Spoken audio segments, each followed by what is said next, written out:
ये स्टोरी सुनने के बाद अगर आपको ये क्रिएचर जंगल में दिखा भी तो आपने बस एक काम करना है, वहां से भागना है। स्पॉइलर अलर्ट, ये रीच नहीं है। 21 मई 1974 की शाम को एक 39 साल का बंदा जिसका नाम पोलार गोमज था, वो अर्जेंटीना के जंगल में चल रहा था। उसके हाथ में मशेटी और एक कुल्हाड़ा होता है। वो आगे चल रहा होता है, अपने सामने आई झाड़ियों को मशेटी से काट रहा होता है रास्ते में जाने के लिए। कुछ देर बाद वो एक बहुत बड़े दरख्त के पास पहुंचता है। वो अपनी मशेटी साइड पे रखता है, कुल्हाड़े को उठाकर अपने हाथ में अच्छी तरह पकड़ता है और इस दरख्त को काटने के लिए तैयार हो जाता है। वो पहला वार करने ही लगता है तो वो ऊपर देखता है और वो नोट करता है दरख्त के थोड़ा सा ऊपर बहुत ही बड़े बड़े पंजों के निशान है, बिल्कुल दरमियान में। पहले तो वो ये सोचते होंगे किसी रीछ के पंजों के निशान, लेकिन जब वो इनको गौर से देखता है तो वो सोचता है ये कोई बहुत ही बड़ा रीछ होगा जिसके इस तरह के निशान है, क्योंकि ये बहुत ही ज्यादा डीप और चौड़े पंजों के निशान थे। अब ये पोलार एक प्रोफेशनल लकड़हारा था। वो जंगल के इस एरिया में ही रहता था, बल्कि वो जंगल के इस हिस्से का मालिक भी था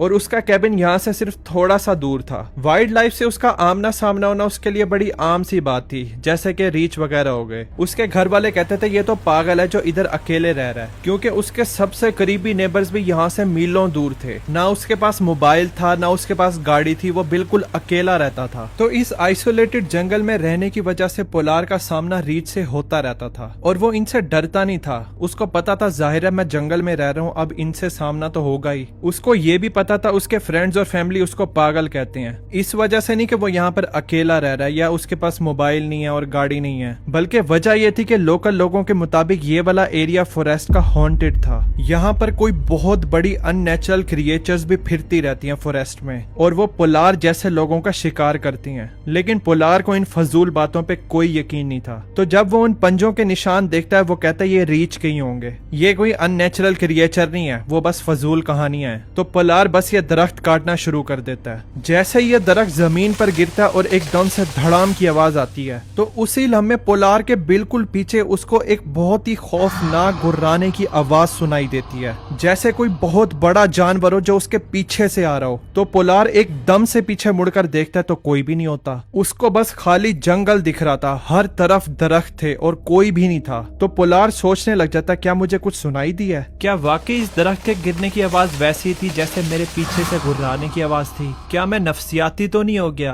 और क्या मैं अपने दिमाग में तो स्टोरीज नहीं बना रहा क्योंकि मैं उस पंजे के निशान के बारे में सोच रहा हूँ? वो सोचता है ये बस मेरा वहम है, मैंने कुछ नहीं सुना, यहाँ पर मैं अकेला ही हूँ, मैं ठीक हूँ और सेफ हूँ। तो पोलार अपने काम पे ध्यान देता है और इस दरख्त पे अपना काम जारी रखता है। अगले कुछ घंटे तक उसको कुछ भी सुनाई नहीं देता। वो बस इस दरख्त को छोटे छोटे टुकड़ों में काटता रहता है और फिर वो इन पीसेस को अपने कैबिन में ले जाता है जो यहाँ से ज्यादा दूर नहीं था और अपने कैबिन के साथ लकड़ियों का पूरा ढेर बना लेता है। और फाइनली जब ये पूरा दरख्त कट जाता है और पोलार अपने कैबिन में होता है तो उसको महसूस होता है कि उसको भूख लग रही है। इस टाइम बाहर अंधेरा भी होना शुरू हो गया था और डिनर का टाइम शुरू हो जाता है। वैसे ज्यादातर पोलार अपने कैबिन से बाहर बैठकर खाना खाता था। वो बाहर बैठकर टिड्डियों की आवाज एंजॉय करता था और रात की गर्म हवा के मजे लेता था और उसके लिए आज की रात भी कोई अलग नहीं होती। तो वो अपना पिछली रात का बना हुआ स्ट्यू उठाता है और बाहर आ जाता है। बाहर उसके कैबिन के बिल्कुल साथ एक टेबल पड़ी होती है। कैबिन से थोड़ा सा दूर उसकी टेबल से आगे उसका चूल्हा पड़ा होता है। चूल्हा जल रहा था तो वो उसके पास जाता है और अपना स्ट्यू उस पे रख देता है गर्म करने के लिए और फिर वो टेबल पे बैठ जाता है और बस टेबल पे बैठकर रात एंजॉय करता है और अपने खाने के गर्म होने का इंतजार कर रहा होता है। अब जैसे पोलार बैठा हुआ था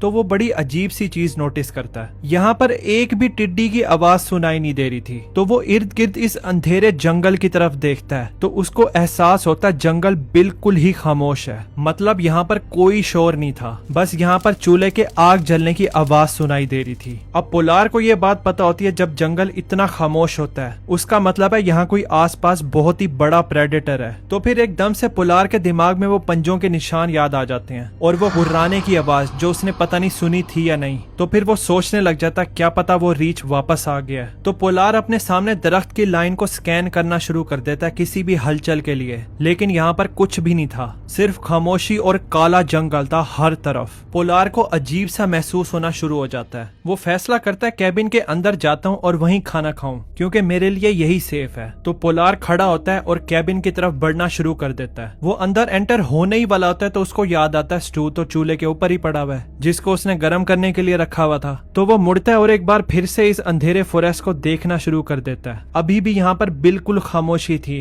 कोई मूवमेंट नहीं थी यहाँ पे। तो वो टेबल क्रॉस करके उस चूल्हे के पास जाता है, उसको बंद करता है और वो अपना स्टोव उठाने ही वाला होता है उसको अंदर ले जाने के लिए। तो उसी वक्त बहुत ही पावरफुल चीज उसकी कमर पे जोर से मारती है। इससे पहले वो कुछ रिएक्ट करता तो वो नीचे देखता है तो उसको बालों से भरे पंजे दिखाई देते हैं जो उसको पेट से पकड़ रहा था। ये एक रीच ही होता है। तो पोलार भी उससे लड़ना शुरू कर देता है, उससे दूर भागने के लिए। वो आगे की तरफ गिरता है, उसकी मशेटी चूल्हे के बिल्कुल साथ पड़ी थी। वो घसीटता हुआ उस मशेटी को पकड़ता है, घूमता है और वो इस रीच से अपनी जान छुड़ाने के लिए उसको मारने ही वाला होता है। लेकिन जैसे ही वो इस रीच की तरफ देखता है उसको पता चल जाता है ये रीच नहीं है और नेचुरली उसको पता चल जाता है यहाँ से भागो। तो वो मुड़ता है और लकड़ी की ढेरी की तरफ भागना शुरू कर देता है जो उसने पहले बनाई थी कैबिन के बिल्कुल साथ। जैसे ही वो इस लकड़ी की ढेरी के ऊपर चढ़ने की कोशिश कर रहा होता है उसको आवाज सुनाई दे रही होती है, ये चीज उसकी तरफ भाग कर आ रही है और फिर उसको अपने सर की राइट साइड पर पटाख की आवाज सुनाई देती है।